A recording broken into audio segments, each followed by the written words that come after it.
Hey everybody, and welcome into the VR accessibility overview for Samurai Slaughterhouse. Yeah, been excited for this one. Starting this one off with saying there is full Steam VR support, so menu access and simultaneous software use is a go. Whether for accessibility or otherwise, you will have no issues. Going on from that, there is a seated mode of play available to use. Just choose seated and hit calibrate height and you are done. Very, very good to see.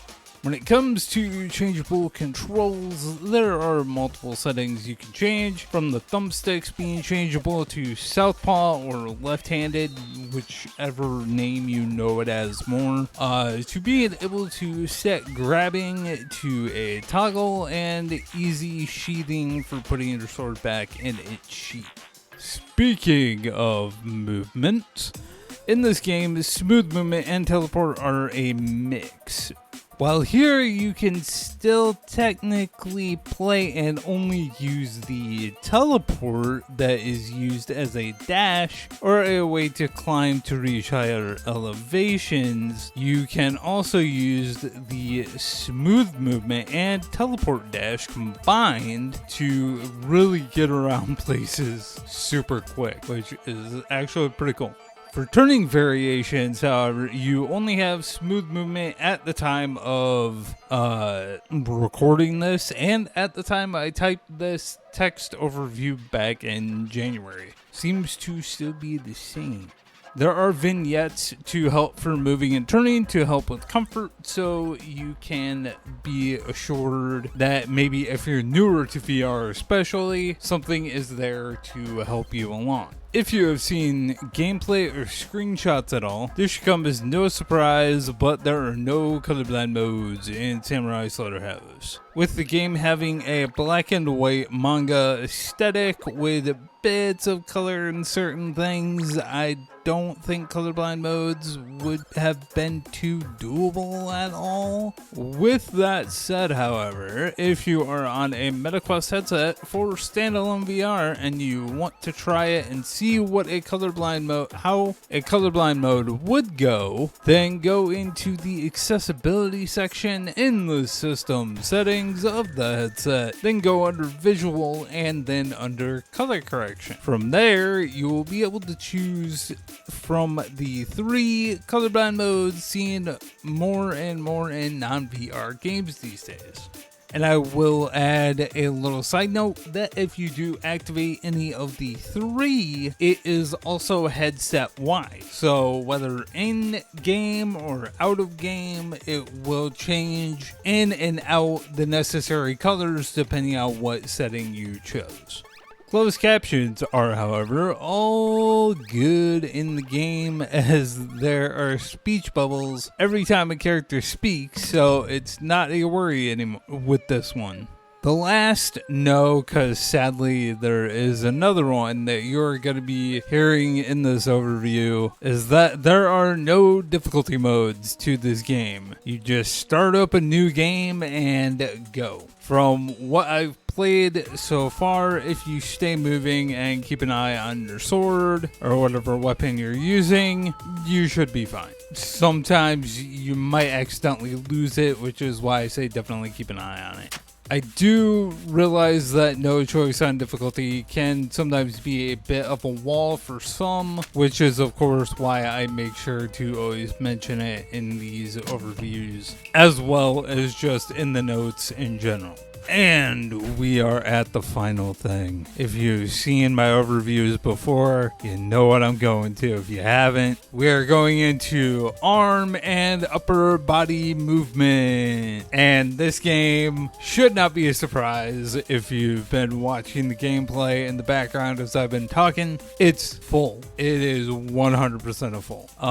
If you do not know what I mean by that, go down in the description and in the Google Doc where I put all the notes. at the very top, when you first go onto it, it will tell you what, if I say minimal, I say, I forget what the second one is already somehow. They're my notes.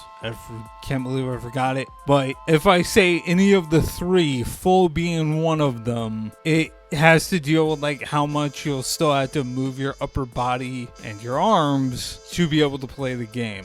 In this case, with this game being full, you need to be able to fully move and extend your arm all the way. So if you're in a wheelchair like me, or you just have to play seated or what have you, or maybe you can't fully extend your arms for whatever reason, I try to make sure to always say this, that way you know before ever making a purchase on a game. But yeah, this game is full. The reason, and I've pretty much said it already, behind it is due to nothing less than accessing the inventory, which you do by reaching over your shoulder. You luckily can do it with either arm or hand, but the same goes for how you interact with your guardian, who is over your right shoulder, so you need to reach for it and then toss it in front of you. That's like how you get to the options menu and all that stuff. With this, however, you can only grab the guardian with your right hand, which for me is a bit of an issue.